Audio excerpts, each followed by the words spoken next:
Shalom, selamat malam Bapak Ibu, Saudara dan Saudari yang dikasihi Tuhan kita Yesus Kristus. Untuk diketahui, PF, pelayan firman pada malam hari ini adalah Ibu Diakan Sylvia Korputi. Namun karena satu dan lain hal, beliau berhalangan untuk melayani pada saat ini. Bapak Ibu dan Saudara yang dikasihi Tuhan, sebelum kita masuk dalam pemberitaan firman Tuhan, marilah kita mempersiapkan hati dan pikiran kita satu dalam doa. Kita berdoa. Allah Bapa yang penuh kasih, pada malam hari ini ya Tuhan, kami akan membaca serta merenungkan firman Tuhan. Kiranya renungan yang akan kami renungi bersama ini boleh menjadi rema dalam kehidupan kami dan menjadi kekuatan rohani dalam kehidupan kami. Terima kasih Tuhan, berfirmanlah pada setiap kami. Pimpin kami dengan kuasa Roh Kudus-Mu Bapa, hanya dalam anak-Mu Yesus Kristus, Tuhan dan Juru Selamat yang hidup, kami berdoa. Amin. Mari bangkit berdiri. Pembacaan kita terambil dari Kitab Kejadian pasal yang pertama, ayatnya yang ke-14 hingga ayatnya yang ke-23. Kejadian pasalnya yang pertama, ayat ke-14 hingga ayatnya yang ke-23. Yang menyatakan, berfirmanlah Allah, jadilah benda-benda penerang pada cakrawala untuk memisahkan siang dan malam. Biarlah benda-benda penerang itu menjadi tanda yang menunjukkan masa-masa yang tetap dan hari-hari dan tahun-tahun. Dan sebagai penerang pada cakrawala, biarlah benda-benda itu menerangi bumi, dan jadilah demikian.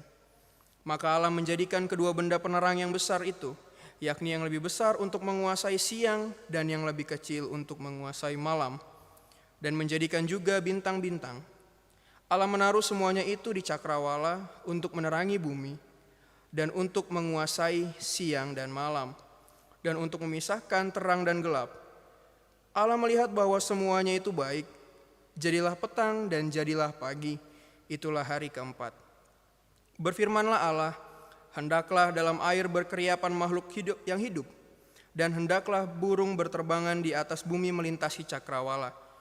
Maka Allah menciptakan binatang-binatang laut yang besar dan segala jenis makhluk hidup yang bergerak, yang berkeriapan dalam air, dan segala jenis burung yang bersayap. Allah melihat bahwa semuanya itu baik. Lalu Allah memberkati semuanya itu, firman-Nya, berkembang biaklah dan bertambah banyaklah, serta penuhilah air dalam laut. Dan hendaklah burung-burung di bumi bertambah banyak. Jadilah petang dan jadilah pagi, itulah hari kelima. Demikian jawab pembacaan firman Tuhan, terpujilah Kristus, haleluya. Haleluya, haleluya, haleluya. Silakan duduk. Shalom, selamat malam Bapak Ibu, Saudara dan Saudari yang dikasihi Tuhan. Sebelumnya saya ingin bertanya kepada kita semua, pernah enggak suatu saat itu kita berpikir, apa sih sebenarnya fungsi dari benda-benda yang ada di sekitar kita? Contohnya standar motor. Apa sih sebenarnya fungsi dari standar motor itu? Jawabannya adalah ya untuk menahan beban motor agar tidak jatuh atau tidak rebah. Nah, lalu apakah standar motor itu dapat dipakai untuk menambah kecepatan? Jawabannya tentu saja tidak. Karena standar motor itu fungsinya untuk menahan beban motor agar tidak rebah, bukan untuk menambah kecepatan. Jika untuk menambah kecepatan, maka kita harus menarik tali gas agar kecepatan kita dapat bertambah. Kemudian yang sering kita dengar adalah, apa sih fungsi tangan, apa sih fungsi kaki, apa sih fungsi mata, apa sih fungsi telinga. Dan jawabannya adalah mereka memiliki fungsinya masing-masing. Seperti tangan untuk memegang sesuatu, untuk meraih sesuatu, kaki kita untuk berjalan, mata kita untuk melihat, telinga kita untuk mendengar, dan hidung kita untuk mencium aroma-aroma. Jadi apa yang pernah kita pikirkan demikian, itu ternyata memiliki fungsinya masing-masing. Nah, jadi yang ada di sekitar kita, itu tidak ada yang tidak memiliki fungsi, pasti ada fungsinya. Bapak Ibu Saudara dan Saudari yang dikasihi Tuhan, dalam Kejadian 1 ayat 14 hingga ayat yang 23, ini bercerita tentang penciptaan, ya, creation, yaitu pada saat Tuhan Allah menciptakan benda-benda penerang, itu pada hari keempat, dan binatang di udara dan di air itu pada hari yang kelima. Nah, firman Tuhan pada kali ini mau mengajak kita untuk merefleksikan bahwa ternyata pemikiran Allah dengan pemikiran kita itu sangat berbeda jauh. Ya. Kalau misalnya pemikiran Tuhan, pemikiran Allah itu menciptakan terang pada hari yang pertama. Dan kemudian itu benda-benda penerangnya. Kalau secara logika manusia, sebuah cahaya, sebuah terang itu bisa terjadi karena ada sumber cahayanya. Contohnya, ketika kita di rumah membutuhkan sebuah cahaya. Kalau tidak lampu, ya lilin. Ya. Tapi ketika lilinnya padam, cahaya atau terang itu tidak ada. Nah, kalau kita melihat lampu juga, ketika kita menghidupkan lampu, baru cahaya itu keluar, terpancar. Tapi kalau lampu itu dimatikan, maka ya cahaya itu tidak ada. Bagi saintis atau ilmuwan, mereka juga berpikir bahwa kehidupan tata surya kita itu berpusat kepada matahari. Ya, kita sering belajar di sekolah, di dalam pelajaran IPA, fisika, itu ada ilmu yang mempelajari tentang planet-planet tata surya, sistem tata surya. Nah, itu titik pusatnya adalah matahari. Nah, tapi sekali lagi, itu pemikiran manusia. Tapi coba kalau kita melihat dalam Alkitab kita, secara Alkitabiah, yang menjadi pusat itu sebenarnya adalah bumi. Kenapa saya katakan bumi? Ya, kita lihat bareng-bareng. Ketika Tuhan menciptakan langit dan bumi, itu lebih dulu diciptakan. Kemudian Tuhan menciptakan benda-benda penerang. Tuhan menciptakan matahari, Tuhan menciptakan bulan, Tuhan menciptakan planet-planet, Saturnus, planet Venus, Merkurius, dan lain-lainnya. Jadi yang lebih dulu diciptakan Tuhan adalah bumi. Jadi kalau kita mau berbicara tentang Alkitab, maka yang menjadi pusat seharusnya adalah bumi. Dan jauh daripada bumi ada manusia di dalamnya. Itulah inti daripada yang Tuhan ciptakan. Tetapi orang-orang Yahudi juga menyadari hal itu. Bahwa kehidupan bumi ini bisa berlangsung karena adanya campur tangan Tuhan. Bukan karena sistem tata surya tersebut. Tidak sepenuhnya matahari mempengaruhi kehidupan bumi. Tapi yang sepenuhnya adalah campur tangan Tuhan dalam tata surya alam semesta ini. Dalam ilmu astronomi, matahari merupakan pusat kehidupan planet-planet. Karena semua planet berputar mengelilingi matahari. Itu makanya tadi dijelaskan bahwa para saintis itu mengakui bahwa matahari itu adalah pusat. Karena seluruh planet itu mengelilingi matahari. Tapi secara alkitabiah itu tidak.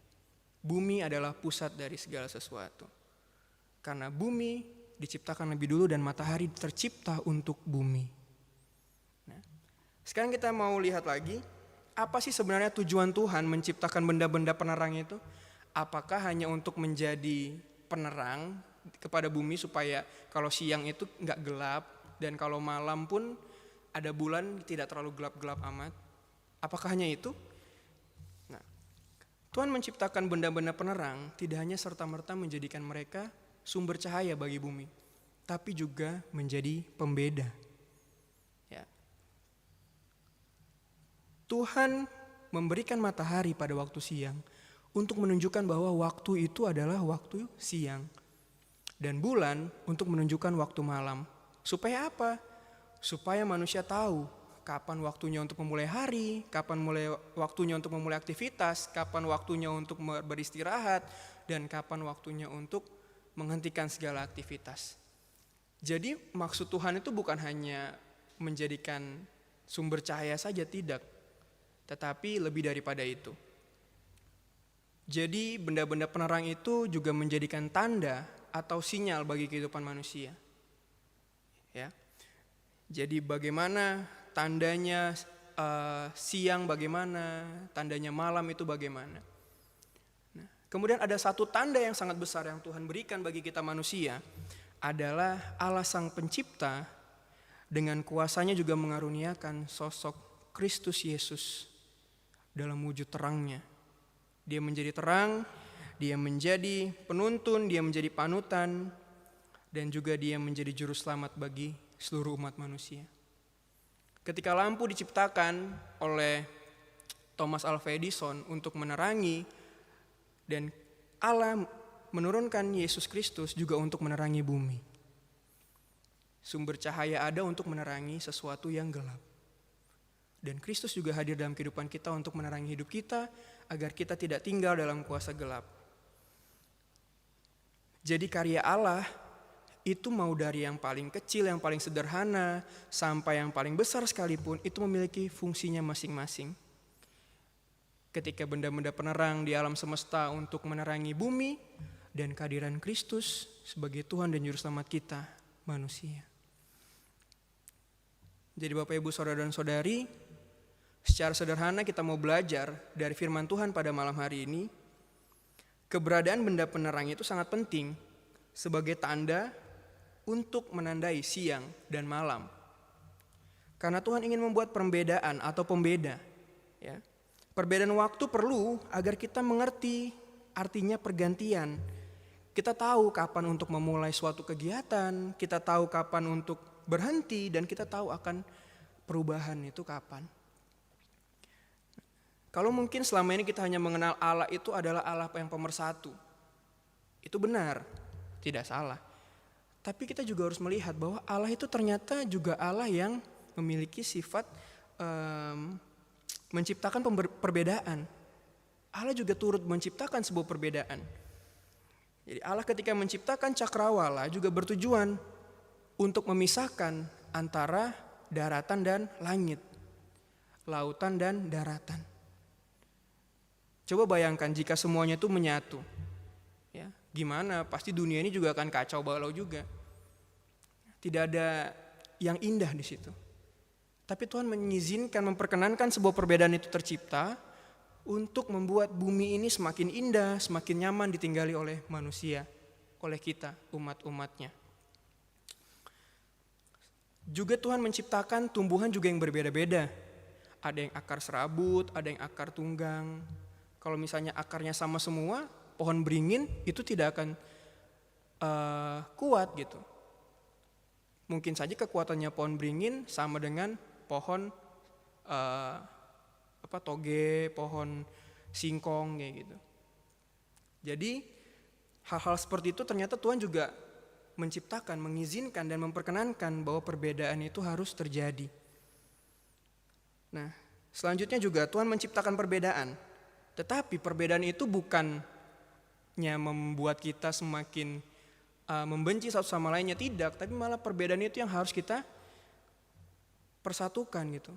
Kita harus menyatukan segala perbedaan-perbedaan yang ada. Keberagaman itu harus kita jadikan satu kesatuan. Bukan untuk menyamakan, tapi untuk menyatukan. Tuhan tahu persis bagaimana ketika Ia menciptakan telinga bagi kita manusia. Bagaimana telinga yang presisi bagi saya, gimana menciptakan mata yang cocok bagi saya. Itu karena Tuhan tahu fungsinya itu apa gitu. Ya. Jadi Tuhan itu juga ketika menciptakan suatu karya, Dia tidak seenaknya saja menciptakan, tapi Dia memikirkan bahwa fungsi ini boleh berfungsi dengan baik bagi orang ini, bagi saya dan juga Bapak Ibu serta saudara-saudari. Ketika manusia menolak sebuah perbedaan dalam kehidupan kita, kita justru sudah mengingkari Allah. Kita sudah tidak sejalan dengan pola pikir Allah juga. Berarti kita gagal menjadi umatnya. Kalau kita merasa bahwa kita yang paling benar, kita yang paling top, kita yang paling jago, umat di luar Kristen adalah umat yang salah, itu berarti kita adalah pribadi yang gagal jadinya. Tapi kiranya perbedaan yang Tuhan perkenankan itu boleh kita rasakan dengan cara kita merangkul mereka.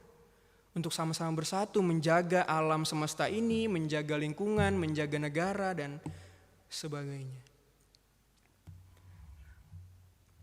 Manusia berfungsi di dunia ini itu juga bisa mengasihi Allah lewat sikap dan perilaku seperti menjadi pribadi yang mengasihi, peduli, dan menyayangi sesama manusia, baik orang tua, sahabat, teman, maupun rekan sepelayanan, dan juga seluruh ciptaan Tuhan yang lainnya.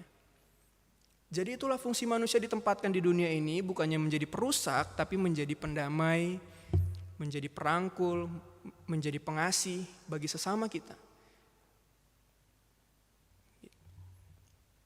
Jadi fungsi kita ini apa sih sebagai manusia?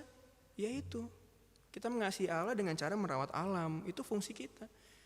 Mengasihi sesama, menjadi teladan bagi setiap orang, mengarahkan ke hal-hal yang baik, ke hal-hal yang positif. Itulah fungsi kita sebagai manusia. Dan jangan lupa, ketika kita juga sudah tidak sengaja merusak alam, kita sudah lalai melakukan fungsi kita sebagai manusia. Karena mandat Allah kepada Adam dan Hawa itu untuk mengusahakan Taman Eden, bukan untuk merusak Taman Eden. Allah dengan kuasanya juga mengaruniakan terang yang hidup dalam kehidupan kita. Siapa itu? Yesus Kristus. Yesus Kristus berfungsi juga dalam kehidupan kita. Ketika Tuhan Allah menurunkan Kristus dalam dunia, Tuhan sudah menempatkan porsi fungsi dari Kristus ini adalah sebagai penuntun hidup kita. Karena pada saat itu dunia sudah kacau, dunia chaos, maka Allah berfirman bahwa harus ada juru selamat pada umat manusia. Diturunkanlah Kristus. Jadi ketika Kristus datang, hendaklah kita sebagai umat Kristen yang mengimani Yesus Kristus sebagai Tuhan dan Juru Selamat kembali sadar bahwa poros kehidupan kita adalah Yesus Kristus. Bukan pada ilah-ilah yang lain, bukan pada dewa-dewi yang lain, tapi pada Yesus Kristus, Sang Terang itu. Ketika kita boleh kagum melihat ciptaan Tuhan, kita kagum melihat matahari, kita kagum melihat bulan yang indah. Tapi kita jangan lupa melihat satu terang yang selalu ada dalam kehidupan kita. Yesus Kristus, Tuhan dan Juru Selamat kita yang hidup. Bapak, Ibu, saudara dan saudari yang dikasihi Tuhan, jadi firman Tuhan pada malam hari ini mengajak kita semua untuk kembali peduli dengan alam. Kembali untuk peduli dengan sesama kita. Tunjukkan bahwa fungsi kita sebagai manusia itu ada loh. Fungsi kita sebagai manusia itu bukan hanya penghias bumi ini, bukan. Fungsi kita itu ada. Mengusahakan bumi, mengasihi sesama, peduli dengan sesama. Dan jangan menjadi batu sandungan bagi sesama. Karena apa? Karena Kristus Yesus telah lebih dulu datang ke dunia ini untuk menjadi itu semua. Ia boleh mengasihi siapapun tanpa memandang sebuah perbedaan. Yesus datang ke dunia untuk menyelamatkan seluruh umat manusia. Seluruh umat manusia. Bukan hanya jemaat GPB Immanuel. Bukan hanya salah satu sektor. Bukan hanya salah satu pelkat. Tapi seluruh yang percaya kepadanya.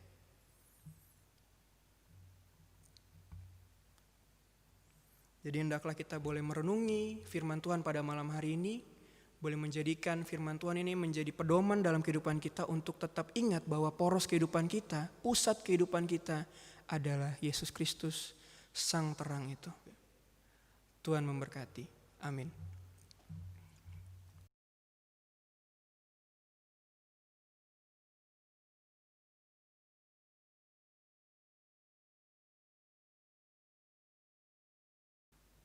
Bapak, Ibu, serta saudara-saudari, mari kita satu dalam doa syafaat, kita berdoa. Allah yang baik, kembali kami menaikkan syukur kami kepadamu ya Tuhan, karena pada malam hari ini, dalam ibadah pelkat ini, Tuhan boleh memperkenankan kami untuk mengikuti ibadah. Kiranya Tuhan, firman Tuhan yang telah kami dengar, boleh menjadi pedoman dalam kehidupan kami, boleh menjadi rema, boleh menjadi pengingat kami agar boleh selalu mengusahakan alam ciptaan Tuhan dengan baik, bukan untuk merusak. Ajar kami juga Tuhan untuk melihat sesama kami, mengasihi sesama kami sekalipun dalam perbedaan Tuhan. Baik itu dalam perbedaan strata sosial, baik itu dalam perbedaan suku, agama, maupun perbedaan yang lain Tuhan. Tapi kami yakin dan percaya Tuhan, dengan hikmat Tuhan yang bekerja dalam kehidupan kami boleh melakukan itu semua dengan baik dan benar seturut dengan kehendak Tuhan. Ya Bapa, terima kasih karena pada malam hari ini juga kami mau berdoa untuk setiap pelkat Tuhan yang boleh ikut dalam peribadahan ini. Tuhan memberkati, baik itu dari pelkat Gerakan Pemuda, PKP, PKB Tuhan, lansia juga Tuhan. Jika ada adik-adik teruna dan adik-adik PA yang menyaksikan juga Tuhan memberkati kita semua. Agar kiranya Tuhan, firman Tuhan juga boleh terus bekerja dalam kehidupan kami semua. Ya Bapa, kami juga mau berdoa bagi gerejamu di tempat ini, Gereja GPB Immanuel Balikpapan. Tuhan melihat apa yang menjadi pergumulan, apa yang menjadi kerinduan daripada gerejamu ini Tuhan. Kiranya Tuhan juga terus bekerja bagi setiap pekerjaan yang ada di gerejamu ini. Berkati para PHMJ, dari KMJ, Ketua 1 hingga pada bendahara Tuhan. Tuhan memberkati mereka semua dalam setiap fungsi mereka, dalam setiap tugas lain mereka. Agar mereka juga boleh menyadari bahwa fungsi mereka di gereja ini adalah sangat besar. Peran mereka juga sangat besar dalam gereja ini Tuhan. Kiranya Tuhan juga boleh memberikan mereka hikmat agar dalam setiap penyusunan program, melaksanakan program, mereka terus mengandalkan Tuhan sebagai pemimpin mereka. Kami juga memberdoa Tuhan bagi keluarga daripada Ibu Pendeta yang adalah Hehanusa selaku KMJ di tempat ini Bapak. Tuhan memberkati beliau serta pelayanannya Tuhan dan juga keluarga. Tuhan melihat apa yang menjadi kerinduan beliau, pergumulan yang beliau hadapi juga Tuhan. Boleh campur tangan agar beliau juga boleh menyelesaikan setiap pergumulan yang terjadi dalam kehidupan beliau dengan campur tangan Tuhan. Ya Bapa, kami juga memberdoa Tuhan bagi setiap jemaat-Mu di tempat ini Bapa. Baik yang mengalami sakit penyakit, Tuhan boleh lawat, Tuhan boleh sembuhkan. Agar mereka juga boleh merasakan kembali kesehatan yang daripada Tuhan boleh terjadi dalam kehidupan mereka. Kami juga memberdoa Tuhan bagi kota kami, kota Balikpapan, yang pada saat ini juga Tuhan masih merasakan pandemi COVID-19 Tuhan. Banyak berita Tuhan mengatakan bahwa sangat banyak sudah yang terkena atau terjangkit. Kami minta tolong Tuhan padamu, memberikan kami hikmat agar kami juga boleh menjaga diri kami, boleh menjaga dari keluarga kami, mengingatkan satu sama lainnya untuk terus menjaga diri, merawat kebersihan diri seperti yang telah dimandatkan oleh pemerintah juga Tuhan. Ya Tuhan, kami juga mendoakan bagi setiap mereka, para medis yang turut bekerja terus Tuhan dalam memberikan pelayanan yang terbaik dalam setiap rumah sakit. Tuhan memberikan kekuatan dalam kehidupan mereka agar mereka juga boleh senantiasa bekerja dengan penuh semangat, bekerja dengan penuh kesungguhan agar dapat memberikan pelayanan yang terbaik bagi setiap pasien yang ada Tuhan. Kami juga memberdoa Tuhan bagi setiap mereka yang berada di perantauan Tuhan, juga boleh melihat setiap mereka agar mereka juga terus boleh dikuatkan, boleh saling menguatkan baik dalam pada keluarga yang ada di Balikpapan maupun yang dimanapun mereka berada Tuhan. Ya Bapa, tak lupa juga Tuhan kami mendoakan setiap mereka yang ada di wilayah-wilayah peperangan Tuhan. Tuhan juga boleh melawat setiap mereka, memberikan mereka kekuatan, ketabahan, kesabaran agar menghadapi segala ujian yang Tuhan berikan dengan penuh ketabahan Bapa. Ya Bapa,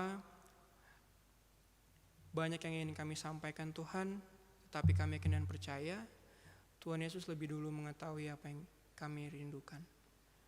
Ya Tuhan, inilah doa dan ungkapan syukur kami Tuhan yang kami alaskan hanya dalam anak Yesus Kristus, Tuhan dan Juru Selamat kami yang hidup, yang telah mengajar kami berdoa. Bapa kami yang di sorga, dikuduskanlah nama-Mu, datanglah kerajaan-Mu, jadilah kehendak-Mu di surga. Berikanlah kami pada hari ini makan kami